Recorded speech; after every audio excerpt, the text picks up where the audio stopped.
Innal hamdalillah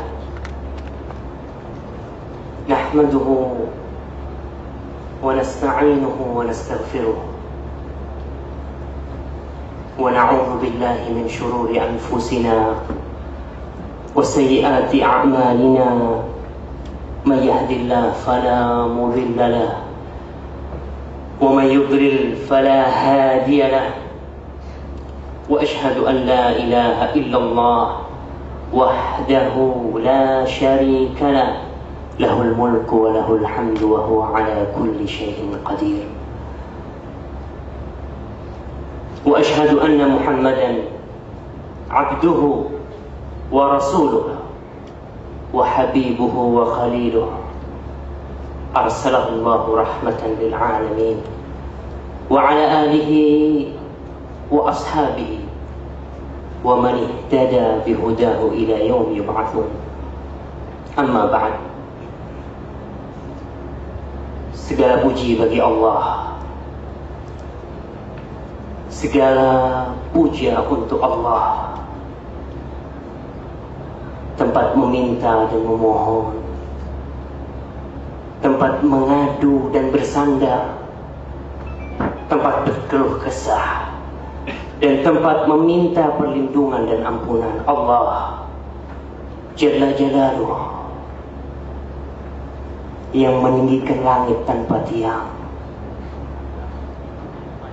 Subhanallah, Dia tinggikan langit tanpa tiang, dan Dia hiasi malam dengan bintang-bintang, dan di siang hari Dia terangi dengan matahari yang terang benderang. Subhanallah, Allah yang maha pengasih lagi maha penyayang, Allah yang maha pemberi dan maha dermawan, Allah Jalla Jalaluh yang memberikan makan kepada burung-burung di hutan.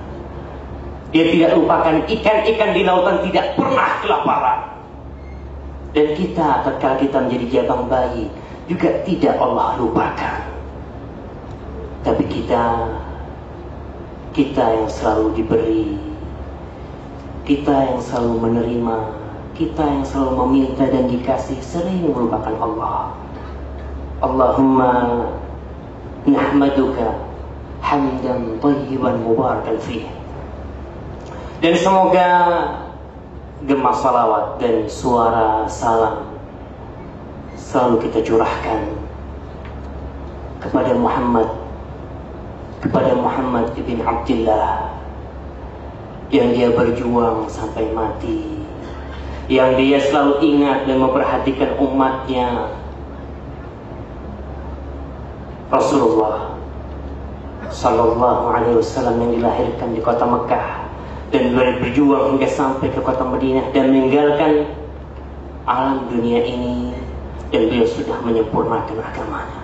Moga salawat dan salam itu terus kita curahkan kepada beliau dengan harapan, moga tatkala bintang-bintang berjatuhan, moga tatkala gunung-gunung diletuskan, moga tatkala lautan dihidupkan, kita mengharap kita bisa berkumpul duduk bersama beliau, duduk bersama dengan Abu Bakar As-Siddiq, bersama Umar bin Khattab, bersama Utsman bin Nurain, bersama Ali Abi Sibtain.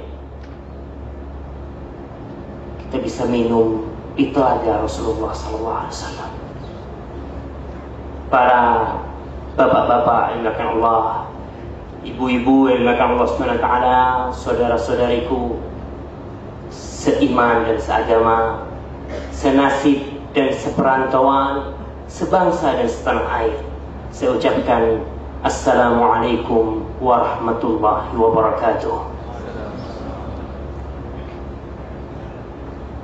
Saudara-saudariku yang dimuliakan Allah SWT, sungguh kota Jeddah akan menjadi bahagia tatkala yang ditemui adalah wajah-wajah yang penuh barokah seperti antum ini. Tapi hati akan menjadi gelisah ketika yang ditemui wajah-wajah yang berlumuran dosa, yang tidak pernah beristighfar, yang tatkala azan dikumandangkan dia di mana. Subhanallah. Tapi kota Jeddah akan bahagia. Dan saya tidak rugi. Bahkan saya berterima kasih bisa bertemu dengan antum-antum semua ini. Yang pertama saya ucapkan terima kasih kepada panitia yang telah menunjuk saya untuk berdiri di tempat ini. Walaupun saya yakin saya belum pantas untuk berdiri di sini. Tapi mudah-mudahan Allah memudahkan kita, memberikan cahaya di hati kita, sehingga kita bisa mendengarkan apa yang akan kita pelajari bersama pada hari ini. Amin ya rabbal alamin. Para jamaah Allah Subhanahu wa taala, Allah menciptakan manusia lemah sekali. Kerjanya selalu berkeluh kesah. Itu manusia. Walaupun tatkala Allah menciptakan manusia, Allah menciptakan dia dalam keadaan fitrah, bersih, suci dari dosa. Namun tatkala dia menanjak besar, dia mulai menjadi makhluk yang penuh dengan dosa dan nista, yang selalu alpa dan salah. Mulai dari bapak kita, Nabiullah Adam alaihissalam. Beliau diturunkan dari surga karena suatu dosa. Ma'asyiral muslimin rahimakumullah Allah Subhanahu wa taala. Tapi itulah kodrat kita sebagai manusia. Kita selalu salah, selalu berbuat dosa.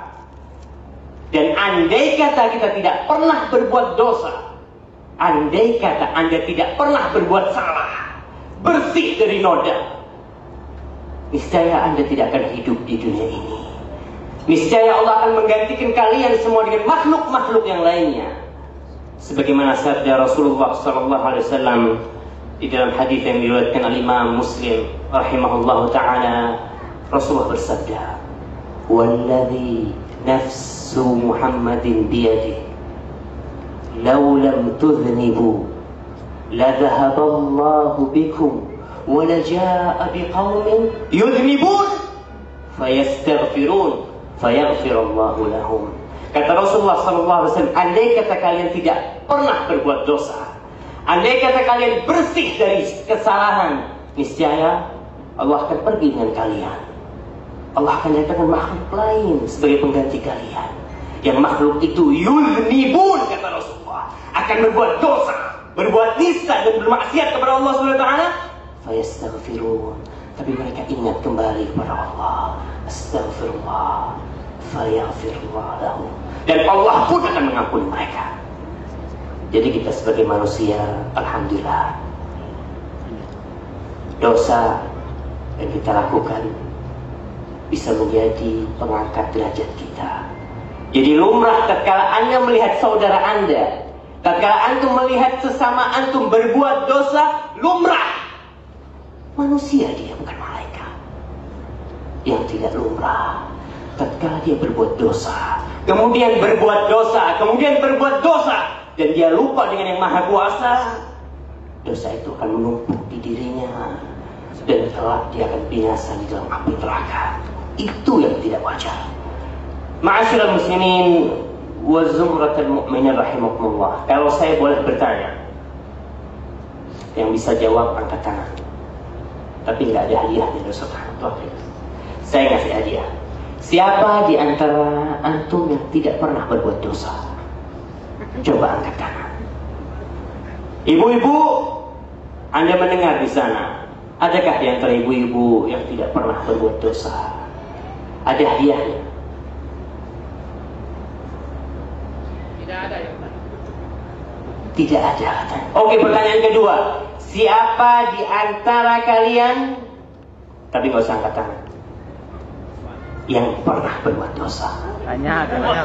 Nggak usah angkat tangan, karena kalau saya suruh angkat tangan, saya yang pertama angkat tangan. Jadi kita sebagai manusia wajar berbuat dosa. Subhanallah, satu nikmat yang harus kita syukuri. Dosa itu tidak bau.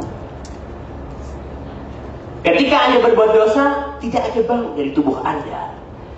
Kalau dosa, dampak dari dosa itu mengeluarkan bau yang tidak enak, kita tidak bisa kumpul di sini.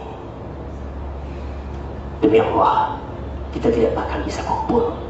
Karena saya yakin semua tidak pernah lepas dari dosa. Ma'asyiral muslimin wa zumratul mu'min rahimakumullah. Tapi dosa mempunyai pengaruh dan dampak yang banyak sekali dalam kehidupan ini. Al-Imam Ibnul Qayyim rahimahullah ta'ala, seorang ulama yang terkenal sebagai Tabibul Qulub, ya. Dia tabibnya penyakit-penyakit hati. Dia menyusun sebuah kitab yang ada di depan saya yang judulnya Al-Jawabul Kafi Liman Sa'ala 'Anid Dawa'i Syafi, atau Ad-Da'u Wad-Dawa, jawaban yang memuaskan bagi yang bertanya tentang obat yang mujarab atau penyakit dan obatnya. Beliau subhanallah membahas dengan detail sekali pengaruh dosa dalam kehidupan manusia dunia dan akhirat. Tapi mungkin pada kesempatan kali ini kita akan berbicara sedikit tentang pengaruh dosa dalam kehidupan dunia kita. Karena apa? Karena saya melihat banyak di antara kita yang meremehkan dosa. Bahkan sebagian di antara mereka, mungkin Anda mendengar Allah Ghafurur Rahim, Allah itu Maha Pengampun, rahmati wasi'at kulla syai', kata Allah. Rahmat Allah meliputi segalanya. Ya Allah, Allah mengampuni saya, kata subhanallah. Dia lupa dengan firman Allah, inna azabi lasyadid, azabku pedih. Memang kata Allah, rahmatku meliputi segalanya. Tapi azab Allah, kalau Anda kepingin tahu dengan azab Allah, Anda coba hidupkan lilin. Anda bakar tangan Anda selama 5 menit. Rasakan api dunia yang bakal menunggu Anda, api neraka yang kata Rasulullah SAW 69 kali dari api dunia. Kalau Anda tidak tahan dibakar 5 menit tangan Anda, jangan berbuat dosa. Bertobat dari dosa Anda. Karena siksa yang menunggu Anda, na'udzubillah minan nar, terlalu pedih. Ma'asyiral muslimin wa zumratul mu'minin rahimakumullah. Maka dari itu yang harus kita pelajari supaya kita menjadi makhluk yang beriman, supaya kita bersih dari dosa. Walaupun kita berbuat dosa, kita bersihkan diri kita dari dosa. Kita harus tahu bahwa pengaruh dosa dalam kehidupan sangat berbahaya sekali. Bahkan yang paling bahaya untuk hati Anda, lentera yang mengantarkan Anda dalam kehidupan ini, itu yang paling bahaya. Kalau Anda membaca sejarah, apakah yang menyebabkan Nabi Adam turun bersama Ibunda Hawa dari surga, tempat kenyamanan, tempat nikmat, tempat segala sesuatu, kepada dunia yang penuh dengan kenistaan, kesengsaraan ini? Apakah yang menyebabkan air dari langit turun dan dari bumi menyumber sehingga terjadi banjir yang sampai ke ujung-ujung gunung, semua manusia tenggelam kecuali yang berada di atas kapal Nabi Nuh alaihissalam? Apakah yang menyebabkan hal itu terjadi? Apakah yang menyebabkan Allah mengirim angin yang kencang kepada kaum Ad sehingga mereka semua hancur, mati bagaikan pohon-pohon kurma yang lapuk di tanah? Apakah yang menyebabkan kaum Samud, kaumnya Nabi Saleh, diteriaki dengan teriakan yang dahsyat sekali sehingga mereka mati dan jantung mereka putus? Apakah yang menyebabkan Madinatul Sodom, kotanya Nabi Lut alaihissalam, diangkat oleh Allah sampai mendekati langit, sampai malaikat mendengarkan lolongan-lolongan anjing yang ada di kota itu? Kemudian Allah balikkan mereka ke dalam bumi, yang atas menjadi di bawah, dan Allah lempari mereka dengan sijil, dengan batu dari api neraka. Suatu azab yang belum pernah Allah kumpulkan kepada kaum-kaum sebelumnya. Apakah yang menyebabkan Fir'aun tenggelam di Laut Merah? Apakah yang menyebabkan Qarun bersama harta bendanya yang belum pernah dimiliki umat manusia mungkin, itu tenggelam di telan bumi bersama rumah, kunci-kuncinya dan keluarga dia? Kalau boleh kita masukkan kepada rentetan sejarah, Apakah yang menyebabkan air laut meluap, datang ke daratan, terjadi tsunami, menghancurkan rumah-rumah, menjadikan wanita-wanita, menjadikan anak-anak yatim, yang kaya jadi miskin? Apakah yang menyebabkan hal itu terjadi? Bukan bagaimana terjadi, sebabnya apa?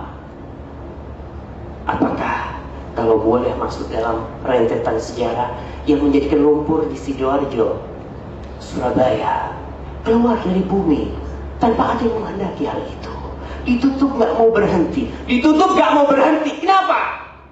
Ada apa di balik semua itu? Masyaallah muslimin, kalau Anda baca di surat Nun wal qalam wa ma yasturun, Allah ceritakan tentang tiga bersaudara yang punya kebun yang luas, mau panen. Kebetulan mereka tidak mau bersedekah, berangkat pagi-pagi subuh, Allah hancurkan kebun mereka semuanya, gara-gara punya niat gak mau bersedekah, supaya orang miskin gak bisa dapat. Allah tutup cerita itu dengan firman-Nya, kadzalikal adzab. Itulah azab Allah. Wal adzabul akhirati akbar. Tapi azab yang masih disediakan di akhirat lebih besar dari itu. Law kanu ya'lamun, kalau mereka tahu. Ma'asyiral muslimin, kayaknya kita langsung masuk kepada pembahasan Ibnu Qayyim rahimahullah ta'ala. Tapi kalau tidak marah, saya kepingin minum ya. Bismillah.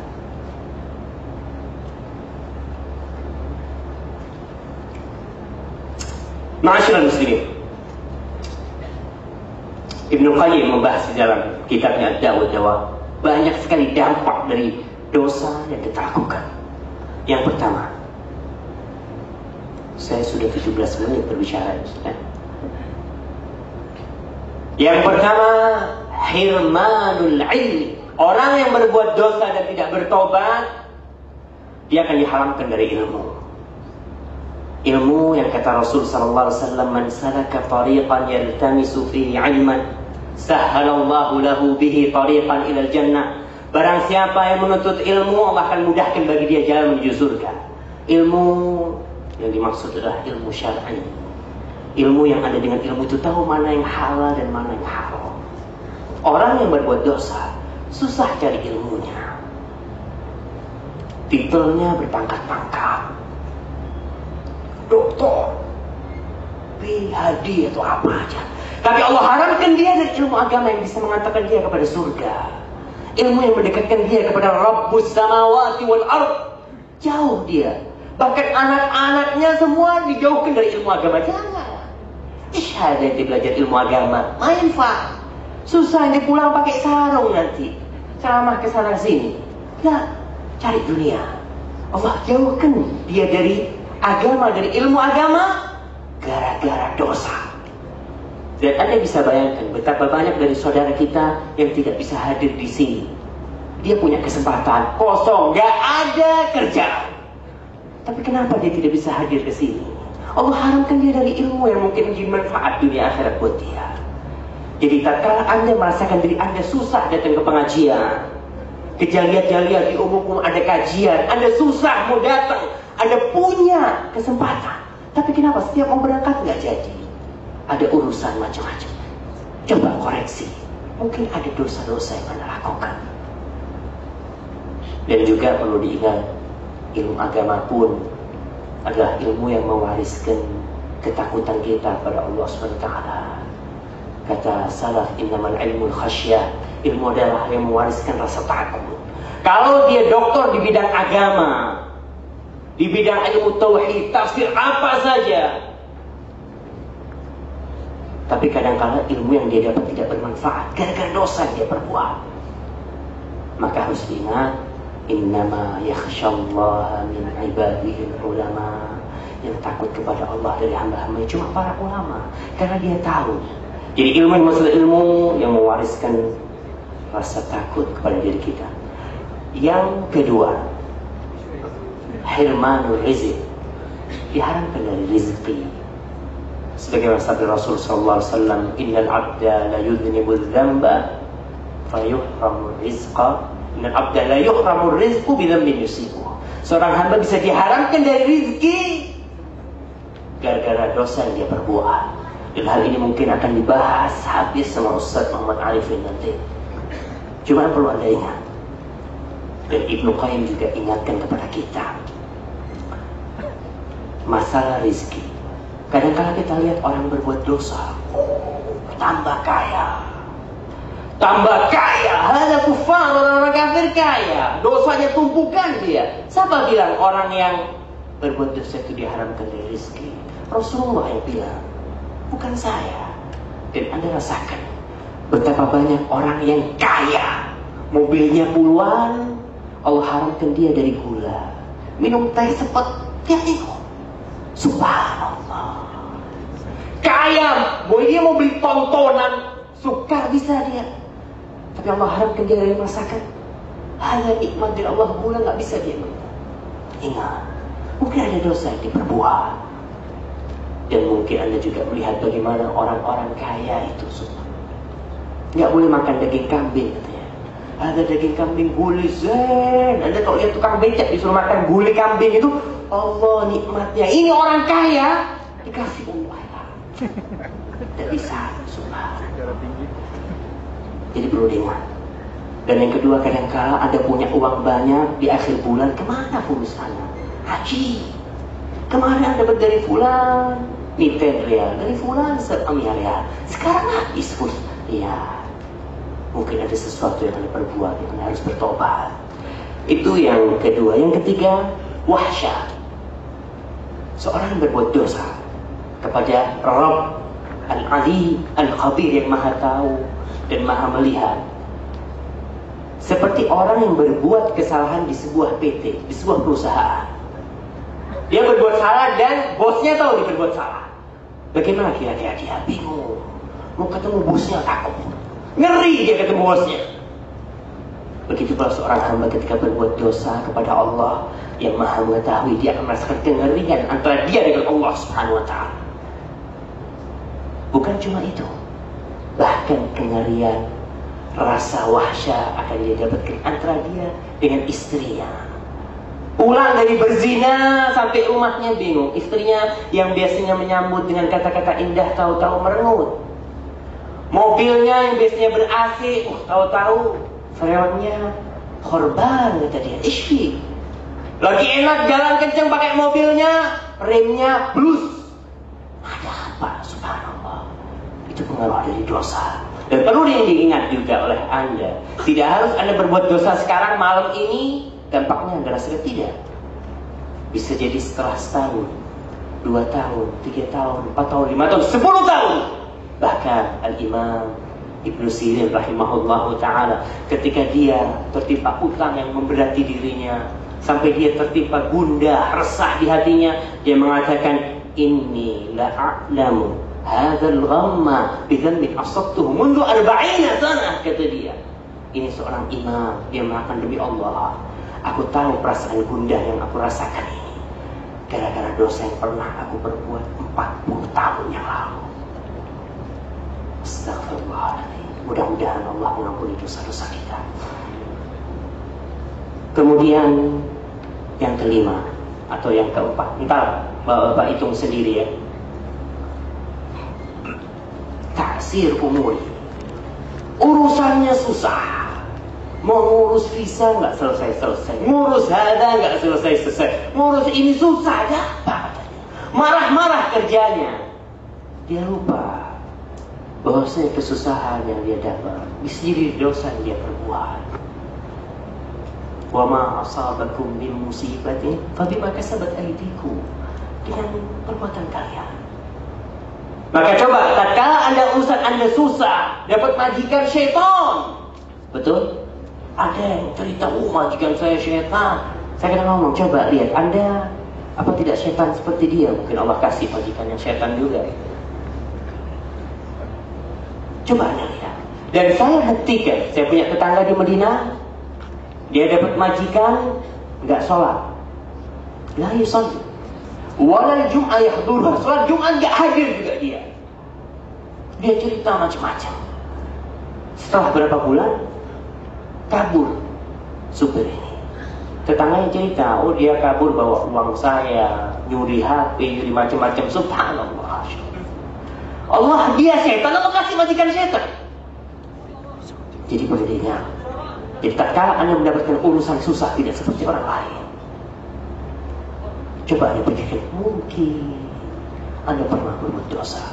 Karena itu dampak dari dosa yang kita perbuat. Itu entah yang keberapa. Kemudian yang selanjutnya dihalangi dari ketaatan. Jadi tatkala Anda berbuat dosa, yang biasanya Anda sholat sunnah, nggak sholat sunnah. Bahkan Anda lihat banyak orang yang tinggal di Jeddah. Di Jeddah, dari Jeddah ke Mekah berapa real? 10 real. Pulang balik 10 real. Di Jeddah puluhan tahun mungkin 2 kali umrah dia. Subhanallah. Bahkan ada yang tidak punya niat umrah. Yuhram minat ta'ah, diharamkan dari perbuatan ketaatan kepada Allah Subhanahu wa taala. Baitullah qarib. Orang menginfakkan hartanya puluhan juta demi datang ke rumah Allah. Anda yang di Jeddah, subhanallah. Coba, kenapa Anda tidak datang ke Baitullah? Yang kata Rasulullah SAW, wal umratu ila al umrati kaffaratun lima bainahuma. Dan dari satu umrah ke umrahnya penghapusan dosa. Itu nggak mau dia. Entah kenapa. Lihat, Anda melihat saudara Anda bisa sholat sunnah, kenapa Anda nggak bisa sholat sunnah? Anda bisa lihat saudara Anda baca Quranul Karim, kenapa Anda tidak bisa baca Quran? Anda melihat saudara Anda ketika dengar azan jalan, kenapa Anda tidak bisa? Subhanallah. Coba ada apa dengan diri Anda? Mungkin ada dosa yang Anda perbuat. Dia diharamkan dari ketaatan. Yang lebih parahnya lagi, bukan diharamkan dari ketaatan, diharamkan dari niat berbuat baik. Niat gak ada. Yang mana kata Rasul sallallahu alaihi wasallam, man hamma bihasanatin falahu hasanah. Yang berbuat kutibat lahu hasanah, yang berniat berbuat, ada niat saja ditulis kebaikan. Ada orang gara-gara dosa jangan mau berbuat, niat gak punya, hilang niat dari dirinya. Bahkan Anda lihat orang-orang yang suka berbuat dosa, Anda ajak ke masjid dengan azan, dia sholat kepingin cepat keluar. Subhanallah. Dia berada dalam keadaan ibadah itu ka'annahu ala jamrah, seperti berada di atas api, dia kepingin cepat keluar. Begitu pula mereka yang dekat kepada Allah Subhanahu wa taala. Tatkala ngobrol kemudian dia dengar azan, ka'annahu ala jamrah hatta ya'ti as-shalah. Dia seakan-akan berada di atas bara api sampai dia datang ke masjid. Gak bisa dia. Dan Anda lihat sendiri, mereka yang sudah terbiasa berbuat dosa, na'udzubillah, kadang-kadang dia nggak punya niat untuk berbuat dosa, tapi nggak enak kalau nggak berbuat dosa. Na'udzubillah. Ada orang yang minum bukan karena dia kepingin sakar, cuma sudah biasa gitu. Begitu pula ada orang yang beribadah karena sudah terbiasa. Nggak bisa dia kalau nggak bilang subhanallah, nggak bisa. Jadi perlu Anda lihat bagaimana ketika Anda dalam kehidupan sehari-hari susah mengatakan subhanallah, susah mengatakan la haula wala quwwata illa billah, susah mengatakan yang kata Rasulullah SAW, kalimatani habibatani ila rahman thaqilatani fil mizan khafifatani ala lisan. Dua kata-kata yang ringan di lidah, dicintai Allah, berat di timbangan, susah Anda mengatakannya. Subhanallah bihamdi, subhanallah. Anda lihat kenapa? Lah dunia dia dapat, mungkin dia dapat gaji 1000, akhirat nggak dia tumpuk juga. Dengan katakan dia diharamkan untuk berbuat baik, ingat, mungkin ada dosa yang Anda perbuat. Kemudian yang paling berbahaya, yang kata Rasul sallallahu alaihi wasallam dalam hadis riwayat Ahmad bin Majah, hadis itu sahih, idza adnabal 'abdu dzamban nukita fi qalbihi nuktatan sauda. Apabila seorang hamba berbuat dosa, dicap di hatinya satu titik hitam. Fa in taba wa naza'a wastaghfar, andai kata dia bertobat, tinggalkan perbuatannya, beristighfar, suqila qalbu, hatinya bersih, gak ada karat, gak ada hitam sama sekali. Fa in zada zada hatta ta'luwa qalbah, apabila dia tambah berbuat dosa lagi, maka hatinya akan tertutupi dengan kehitaman di situ. Dan kalau sudah hati Anda tertutup dengan kehitaman, Anda akan lihat orang-orang yang hatinya tertutup. La ya'rifu ma'rufan wa la yunkiru munkar. Gak tahu baik apa jelek, gak tahu dia sudah. Dan perlu Anda ingat, hati adalah ibarat lampu minyak. Anda tahu lampu minyak? Lampu ada minyaknya di bawah. Tatkala Anda berbuat dosa, Anda seakan-akan melubangi minyak itu, tangki minyaknya dilubangi sedikit-sedikit. Lampu itu akan terus berkurang terangnya sampai mati. Ketika mati, Anda tidak akan tahu dosa, nggak urus. Anda akan dapatkan orang yang berkata seperti itu. Maka na'udzubillah min dzalik. Kemudian yang juga dari pengaruh dan dampak dosa, sebagaimana kata Ibnu Abbas radhiyallahu taala anhu, maaf, waktu antum tinggal 10 menit. Allahu Akbar.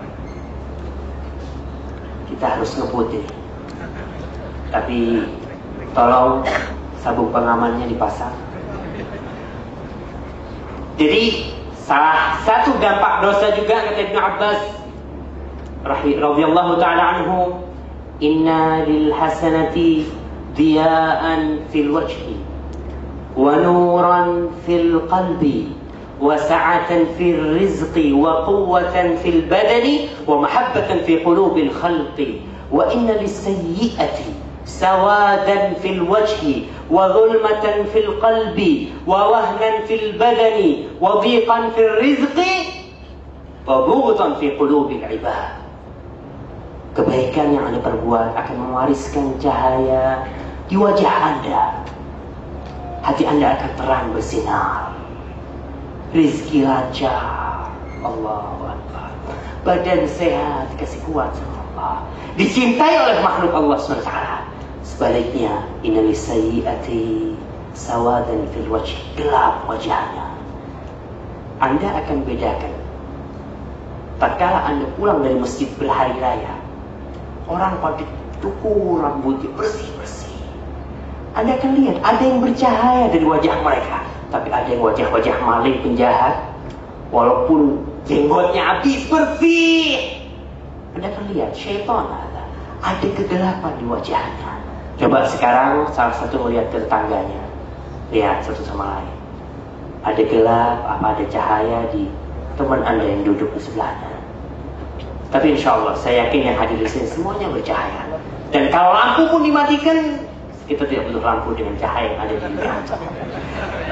Para hadirin yang dimuliakan Allah SWT, karena waktu tinggal sedikit, tinggal 10 menit, kita masuk ke dampak-dampak yang mungkin lebih realita lagi ya. Masalah itu zina. Zina. Bahasa Indonesia zina itu apa? Zina.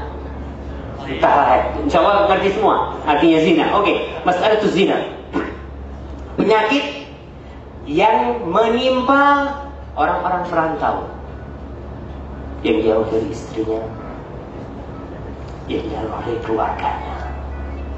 Gak ada yang tahu ada fulana, dia gak bakal ngelapor sama istrinya.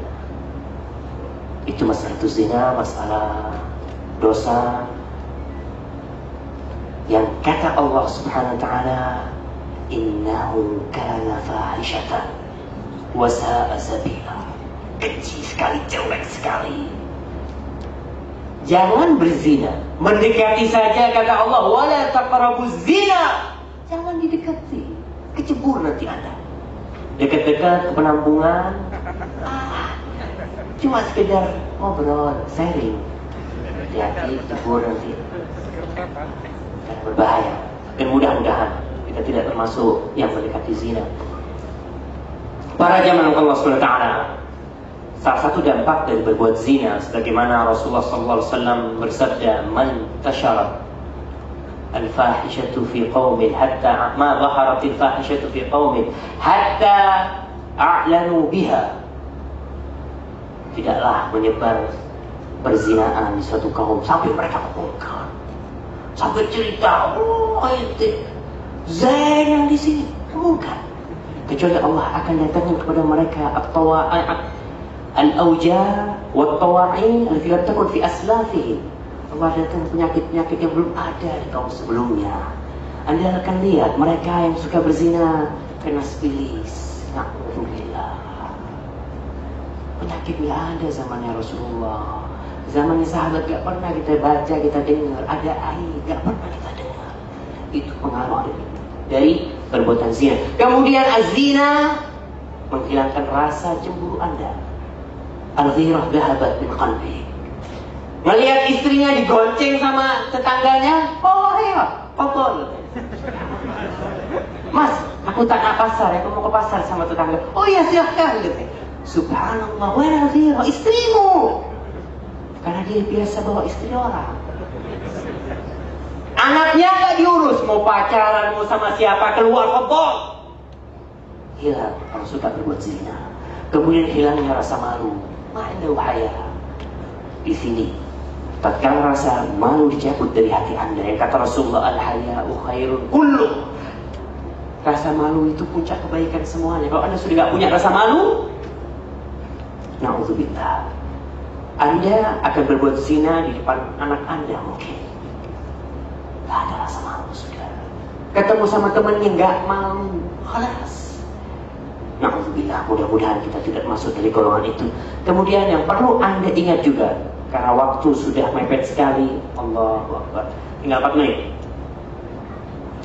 Saya ingat kepada perkataan Al-Imam Syafi'i. Nusibal kalam ila Imam Syafi'i rahimahullah. Dia mengatakan,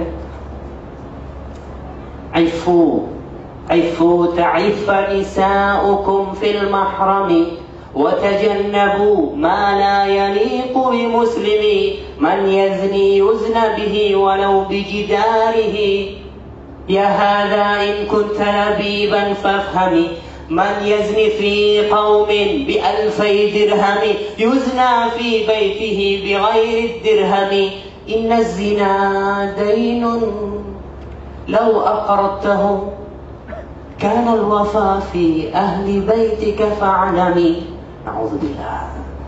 Jagalah diri Anda. Ihfadillah yahfadka. Jaga Allah, Allah akan jaga diri Anda dan keluarga Anda. Anak-anak Anda Allah jaga. Setelah Anda meninggal pun akan Allah jaga ketika Anda menjaga Allah SWT. Anda mungkin membaca di surat Kahfi tentang seorang anak yang mempunyai harta karun yang dibetulkan oleh Al-Abdul Saleh Khidir alaihissalam. Apa kata Allah? Fakana abuhuma salihan. Bapaknya orang baik. Allah jaga anaknya. Tapi tatkala Anda tidak menjaga Allah, tapi tatkala tubuh Anda berlumuran dosa, Anda lupa dengan Sang Pencipta. Zina Anda lakukan tanpa ada rasa malu. Ingat, man yazni bukan hukum karma. Tapi Allah mengatakan, wa may ya'mal su'an yujza bihi. Yang berbuat dosa akan Allah balas, pasti Allah balas sesuai dengan perbuatan Anda. Man yazni yuzna bihi. Yang berbuat zina akan dizinai, walaupun tembok rumahnya dizinai sama orang. Kalau Anda mau faham, man yazni fi qaumin bi2000 dirham. Kalau Anda berzina, berangkat ke penampungan mungkin di sini, bayar 1000 real, 2000 real, 100.000 real demi satu kenikmatan yang haram. Apa katanya? Yuzna fi baitihi bighairi dirham. Istri Anda di rumah Anda dizinai orang nggak bayar, gratis. Anda akan dapatkan ketika Anda berzina tidak menjaga Allah di negeri ini, istri Anda dengan tetangganya, dengan iparnya. Anda tidak jaga Allah, Allah tidak akan jaga keluarga Anda. Maka apabila Anda ingin istri Anda afifah, terjaga kehormatannya, tidak berbuat zina, dijaga oleh Allah, jaga Allah. Jauhi penampungan-penampungan, hati-hati. Jangan ketawa-ketawa istrinya nggak tahu. Ayo, istri Anda nggak tahu, tapi yang di sana Maha tahu. Anak Anda nggak tahu, tapi Allah Maha tahu. Inna zina dainun, utang zina itu. Utang. Kalau Anda berzina dengan istri orang, dengan anak orang, Anda harus bayar. Walaupun pembayarannya dengan istri Anda, dengan anak Anda, dengan keluarga Anda. Maka saudara-saudaraku